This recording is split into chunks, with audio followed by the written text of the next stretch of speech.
Welcome to NCIX Tech Tips. Today's episode is extremely exciting. It's all about Windows 8. There's lots of things we love about Windows 8. We love the fast boot times. We love the low system requirements. We love the Windows 8 UI. That's actually very customizable. Personally, I like it because you can take things, you can organize them, you can sort them out, you can zoom out, all kinds of good stuff. We love fast sleep and wake. We love the new task manager, which gives us all kinds of cool diagnostics. We love file copies. You can pause them now. They actually tell you what speed it's going at, and it's a realistic representation. I mean, how did that take so long?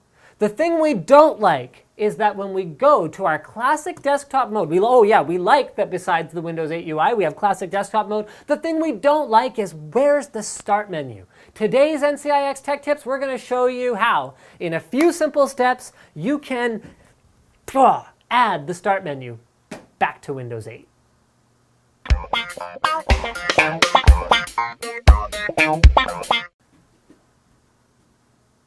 So how does this voodoo magic happen, Linus? You might ask. To which I would reply, good question, sir, or ma'am. Although I think we know that if you're watching this channel, the odds of it being ma'am are fairly low, but that's okay.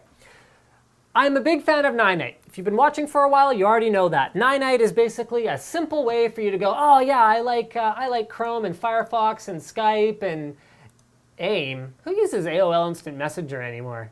Nah, I'm just messing with you because Slick's over there. I know he uses it. I want Flash, I want Picasa, I want GIMP. All kinds of awesome stuff is in this thing where you can create your own custom downloading installer that allows you to basically download and install a whole bunch of stuff all at the same time, all very easily and without any bloatware. So NCIX has recently added a Windows 8 start menu option. There's lots of different options, but because I love NCIX so huggy much, I really wanted to sort of point more people at this website while I download and install my NCIX Windows 8 Classic Start Menu Installer. All I have to do is run the setup.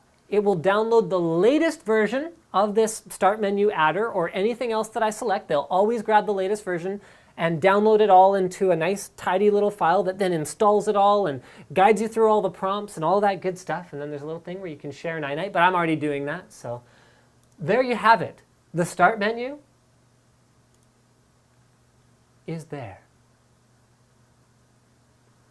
But Linus, you might say, that's a very basic looking start menu. I prefer the Windows XP start menu experience. To which I would reply, there's usually a reason why NCIX chooses a particular application for a particular need, because it's usually just friggin' awesome. So it's as simple as clicking Windows XP, yes, and boom. Windows XP style start menu, even down to the theme at the top. Very, very nice. But you go, okay, well, maybe I'd prefer a Windows Vista, Windows 7 one, and boom. Windows Vista, Windows 7 style, you got your apps, you got your programs, you can pin stuff here.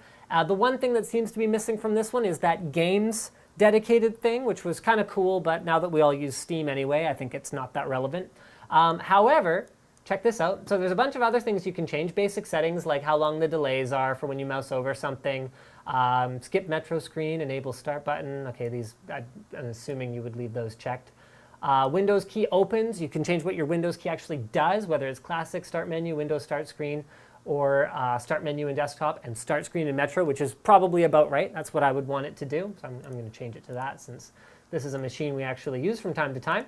And you can change your skin as well. Now get this, there's way more. Basic settings and all settings. All kinds of crazy stuff. What your context menu brings up, that's your right click. What kind of sounds come up when you do different stuff. You can customize it. What's actually in there? Windows 8 settings, okay, yeah, that we've seen already. Languages, you can change the language in there. Skins, search box, what does it do? Where does it search? Does it search control panel? Does it search everywhere? General behavior, all these different, do you want it to fade, slide, no animation? You can change exactly the way you want it to work and exactly everything you want to get the start menu experience you want with the new Windows 8 experience that has all that great stuff I mentioned before, and as well as things like storage spaces for better storage on your system, and just generally being a newer OS that'll get much longer support from Microsoft compared to older last generation OSs. Guys, it never makes sense to buy a last generation OS when the new one is out. It's a longer support cycle. You want to get Windows 8. If the thing holding you back is the start menu, I think you've seen now, we not only have a start menu on Windows 8, see this? Start menu, pressing the start button. We have a start menu that I think is significantly more flexible than the one we had on Windows 7 built in. Thanks for watching this episode of NCIX Tech Tips, and don't forget to subscribe. And you can configure everything about this, how the menu looks, what the width is like, what the submenu width is like, the menu caption, the username text, small icon size, large icon size, general behavior, delay multiplier for split buttons, info tip delay, menu delay. Sorry, forgot focus wasn't on auto. So when I zoomed into the screen, I was like, why the fuck isn't it doing anything? Oh, so we have to reshoot the whole thing? My bad. Oh, okay.